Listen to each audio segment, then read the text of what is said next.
আমরা আগে যে বাজাজের মিনি ইন্ডাকশান ওভেনটা রিপেয়ারিং করেছিলাম সুইচগুলো, সেই ইন্ডাকশান ধরনের ওভেনটাই একটা প্রবলেম এসেছে যে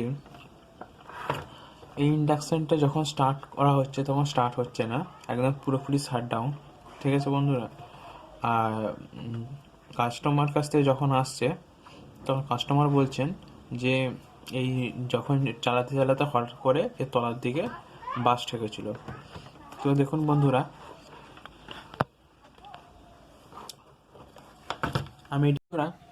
দেখো এটা হলো ইন্ডাকশানের বোর্ডটি। তো ইন্ডাকশানটা এই জায়গাটি করে বাস্ট হয়েছিল। তো আমি যখন এই জায়গা দুটো শর্ট করে সিরিজ বাল্বে আমরা সিরিজ এক্সটেনশন করে লাগাচ্ছি, তখন সিরিজ বাল্বটি ফুল গ্লো করছে। ঠিক আছে? তো তো আমি এই ব্রিজ রেক্টিফায়ারটি ভাবলাম যে শর্ট আছে। তো ব্রিজ রেক্টিফায়ারটি কেন শর্ট? এবারে ব্রিজ রেক্টিফায়ারটি শর্ট হওয়ার দুটি কারণ আছে। একটি হচ্ছে ব্রিজ রেক্টিফায়ারটি অরিজিনালি শর্ট আছে, আর 2 নম্বর হচ্ছে ব্রিজ রেক্টিফায়ারটি যে আলাদা সেকশন যেটা আছে, অন্য সেকশানে আইজিবিটির সেকশন থেকে যে কারেন্টটি যাচ্ছে, সেই সেকশনটি শর্ট হওয়ার জন্য ব্রিজ রেক্টিফায়ারটি শর্ট দেখাচ্ছে। তো সেই জন্য আমি আইজিবিটিটা চেক করলাম, আইজিবিটিটা খুলে দিলাম। খুলে আমি আইজিবিটি দেখতে পাচ্ছি আমি নতুন এখানে আইজিবিটি লাগিয়েছি। ঠিক আছে বন্ধুরা? এই নতুন আইজিবিটি লাগিয়েছি। ঠিক আছে, আইজিবিটিটা খুলে দিয়েছিলাম। তো খুলে আমি তোমার সিরিজ বাল্বে চেক করলাম, তখন দেখলাম শর্ট দেখাচ্ছে না। তো আমি ভাবলাম আইজিবিটির প্রবলেম। তো দেখো বন্ধুরা, এখানে পুরোনো আইজিবিটিটা রেখেছি। এবারে দেখো আইজিবিটিটা সত্যিকারেরই প্রবলেম ছিল। তো আমি এখানে কন্টিনিউটি দিয়ে দিয়েছি। তো এবারে দেখো শর্ট, এখানে শর্ট, সব দিক থেকে আইজিবিটিটা কন্টিনিউটি আছে, মানে আইজিবিটির ফুল শর্ট। ঠিক আছে বন্ধুরা? তো এবারে দেখো আইজিবিটিটা যে শর্ট হয়েছে, আমরা আবার দ্বিতীয়বার আইজিবিটিটা লাগালেই শর্ট দেখাবে। ঠিক আছে বন্ধুরা? এর জন্য আমি কি করব যে দেখো বন্ধুরা, এখানে একটা আমি প্রথমে বোর্ডটাকে ভালো করে অবজার্ভ করব যে এখানে কোনো রকমের রেজিস্ট্যান্স বা অন্য কিছু বাস্ট হয়েছে নাকি। তো আমি দেখলাম এইখানে যে রেজিস্ট্যান্সগুলো আছে, এই রেজিস্ট্যান্সগুলো দেখো বন্ধুরা, প্রত্যেকটা রেজিস্ট্যান্স দেখতে পাচ্ছেন। দেখো বন্ধুরা, এখানে প্রত্যেকটা রেজিস্ট্যান্স ছোট হলেও কি হবে, এর মধ্যে ভ্যালু লেখা আছে। ঠিক আছে? তো এখানে একটা 100K রেজিস্ট্যান্স ছিল, এসএমডি রেজিস্ট্যান্স। তো দেখো রেজিস্ট্যান্সটা আমি তোমাদের দেখাচ্ছি। এটা হলো 100K রেজিস্ট্যান্সটি। ঠিক আছে? এই 100K রেজিস্ট্যান্সটি কালো হয়ে গেছে, কিন্তু দেখো এখন প্রত্যেকটা বোর্ডের প্রত্যেকটা রেজিস্ট্যান্সে ভ্যালু লেখা আছে। তো আমি এটাকে মাল্টিমিটার দিয়ে টেস্ট করে খুলে যখন টেস্ট করলাম, এবার দেখো 100Kতে আমি মাল্টিমিটারটি রেখে দিয়েছি। দেখো, ঠিক আছে, 200Kতে রেখে দিয়েছি। এবার আমি যখন টেস্ট করছি,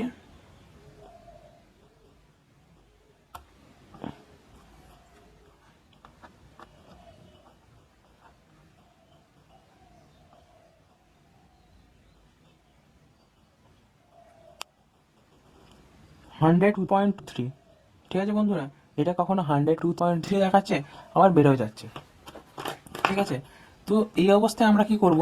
এই অবস্থায় এই যে রেজিস্ট্যান্সটি আছে না, এই রেজিস্ট্যান্সের একটা কোয়ার্টার ওয়াটের রেজিস্ট্যান্সে আমরা ভ্যালুটা দেখে নেবো। ঠিক আছে বন্ধুরা?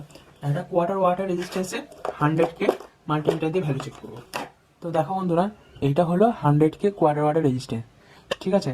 তো আমরা এটার ভ্যালু চেক করছি, এটার কত রিডিং দেয় দেখছি।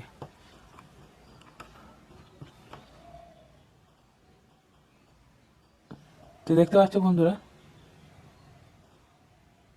দেখো 97.6, মানে কতটা অ্যাকুরেট। তো এইটা এটা হিট হয়ে যাওয়ার কারণে এই রেজিস্ট্যান্সটি, এই যে এসএমডি রেজিস্ট্যান্সটা আছে এখানে যেটা আছে, হিট হয়ে যাওয়ার কারণে, ঠিক আছে, আইজিবিটির এমিটার থেকে যে ভোল্টেজটা আসছে, সেই ভোল্টেজটা যাচ্ছে দেখো এই রেজিস্ট্যান্স ভায়া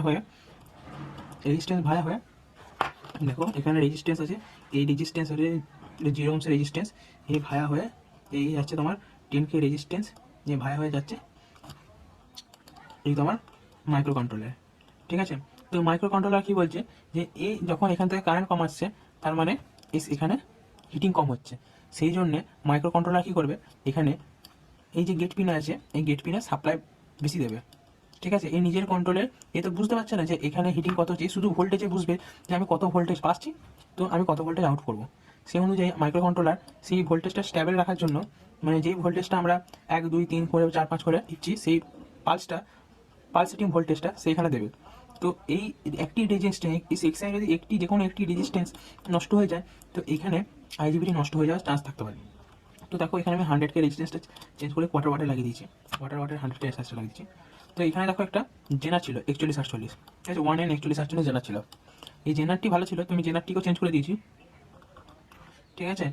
আচ্ছা, এবারে দেখো এখানে যে আছে না, আমাদের যেই মাইক্রো কন্ট্রোলার থেকে পালস যাচ্ছে এই 531 ট্রানজিস্টারে, এই ছোট 531 ট্রানজিস্টারটাতে, সেই ট্রানজিস্টার বলছি আইসিটাতে।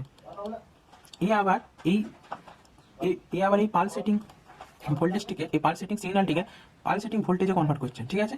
তো এখানে সেই অনুযায়ী আইজিবিটি হিটিং হচ্ছে, আইজিবিটি এখানে মানে এই সেকশনে ভোল্টেজ পাঠাচ্ছে, তো সেই অনুযায়ী এখানে সিগন্যাল তৈরি হচ্ছে, ঠিক আছে। এবারে এই যে 531 ট্রানজিস্টারটি, এটি এখানে আমি বিশেষ কিছু চেক করিনি। এখানে আমার এখানে দেখলাম যে এখানে 80-50 একটা ট্রানজিস্টার আছে। এই 80-50 ট্রানজিস্টারটি এটি হলো ফ্যানের, দেখতে পাচ্ছ এখানে একটা 80-50 ট্রানজিস্টার আছে, এটা হলো ফ্যানের। এই 80-50 ট্রানজিস্টারটি হচ্ছে ফ্যানের। এই ফ্যান না কাজ করে তোমরা সেখানে 80-50 ট্রানজিস্টারটি চেঞ্জ করে দেখতে পারো। তো ঠিক আছে, তো আমি এখানে এই 100K রেজিস্ট্যান্সটা চেঞ্জ করেছি, আর জেনারটি চেঞ্জ করেছি, আর আইজিবিটিটা চেঞ্জ করেছি। তো চেঞ্জ করে মোটামুটি আমার এই যে ইন্ডাকশনটি চালু হয়ে গেছে, ঠিক আছে। তো আমি তোমাদের চালু করে দেখাচ্ছি।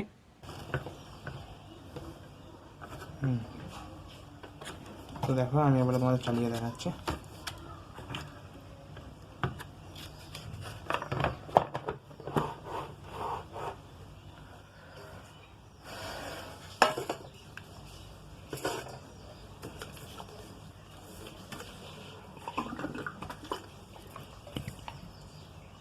একটু জল দিয়ে দিলাম।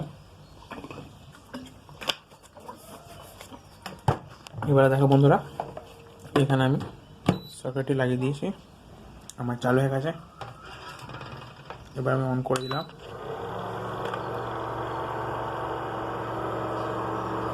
তো এবারে পাওয়ার দিচ্ছি 5-এ।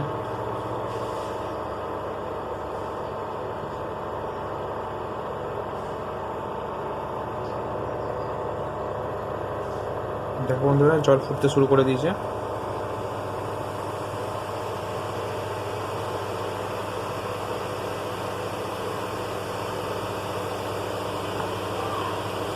তো বন্ধুরা দেখতে পাচ্ছ আমাদের ইন্ডাকশান প্রপারলি ওয়ার্ক করছে।